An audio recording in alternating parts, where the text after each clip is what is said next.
Hey guys, welcome to Trends. Yes, my name is Aditon. Right here on Trends, you're welcome to my channel.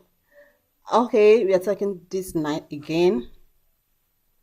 Today we are talking about traits of an abusive relationship or signs of an abusive partner. Okay. Yes, before we go home, we have different forms of abuse. It could be domestic violence, which is the common one that people talk about often. We have emotional abuse, and then we have sexual assaults. The list goes on. Okay. So before we go on, let's talk about abuse itself. The word abuse, what does it mean? Okay. Okay, let's see what it means to be abused. Abuse means to be treated with cruelty, ill treatment, to be treated badly, mishandling, bully. Okay. Abuse is also when someone causes us harm or distress. It can take many forms. Abuse could be when somebody is disrespectful, causing physical or mental pain. Often people who abuse us are taking advantage of a special relationship that they have with their partner. That is why they have that mind to abuse their victim. Okay, so now before we go on, there are different forms of abuse, like I said, different forms of abuse. You have domestic violence that is so common that everybody talk about these days. And then we want to forget the fact that what about emotional abuse? It is also very, very, very important. You know, we cannot neglect one for the other. We cannot take that for granted because it is with your mental state of mind. It is with someone's mental being. So it's equally important that people understand that this abuse, it does not actually mean until when you are hit, when somebody hits you, that is the only when you are being abused.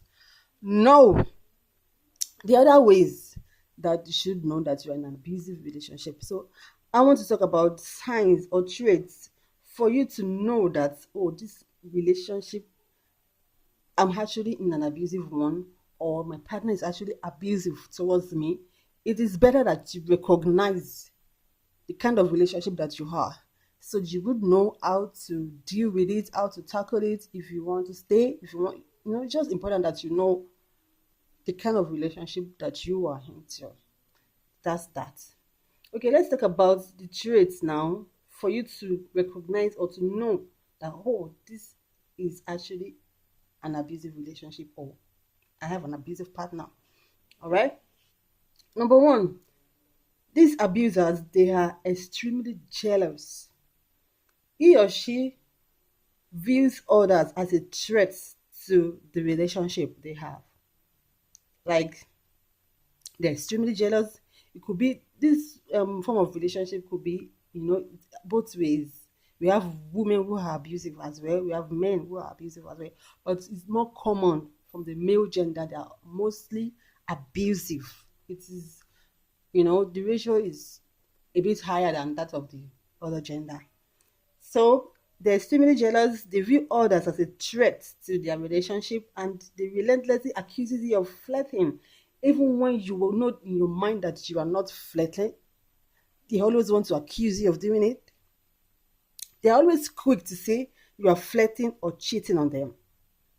They say things like you're having an affair behind my back. I know you're seeing someone, blah, blah, blah.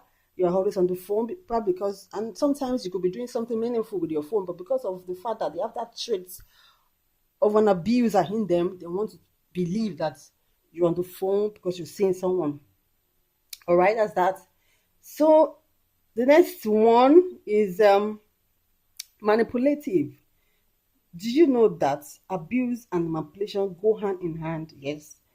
This abusive person easily detects vulnerability in others, and they use it as a weapon to control the partner, to belittle them, and to demean their victim. That is what they do. They make you feel worthless.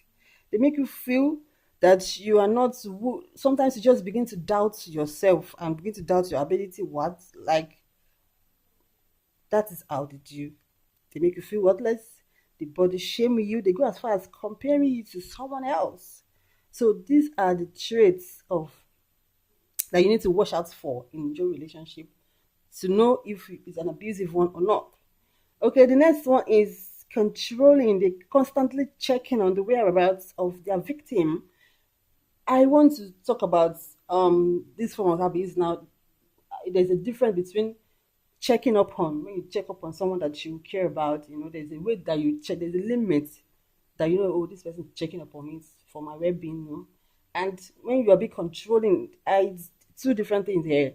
So constant checking up on, controlling, to know the whereabouts of that victim is a common trait of an abuser.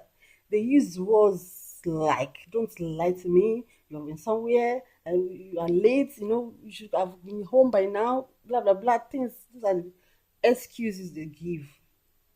These are signs of an abused. Okay, like a male person with awful control who has this trait would refuse to let his victim have a job because somebody might be seeing her, or those kind of things. These are traits of an abusive relationship. Okay, an abuser does not take any responsibility for his or her poor choices. They are never at fault. You can never find them faulty. They are always perfect. They claim to be perfect to you. They do not admit that they are wrong all the time. Someone else is also to be blamed for everything that they do. They do not want to admit that they are faulty in any way. Okay? The next one is they have this trait of narcissism in them. The word revolves around an abuser with his or her needs. The person understands that their victim live in fear. They know that that's exactly what they want to do. They want to create fear in their victim, and they already know that their victims, they live in fear. They don't even know what the next outburst is going to be like. Okay, you can say that their mood swings are common for an abuser. It's also a trait of an abuser, mood swings, because 1 minute they are happy, the next minute they are throwing tantrums. So you don't even know which way to go about these things. But these are signs of an abusive partner. Okay, the next one, they can abuse you, verbally assaulting. Okay, in a way that they make you feel less of yourself. They throw words to you, words like you are a foolish person, they body shame you, like they say you are disgusting, and so on and so forth. Okay, they even go as far as saying that you can leave if you want to leave, things like that. And abusers usually have a way with rods. They're always ready they are ready for rods. They are full of rods in their mouths. Okay, they would isolate you from family and friends. It's one of their priority. It's a major goal for them because it forces the victim into total submission. That is exactly what they want to achieve. They make you, live in fear of the unknown.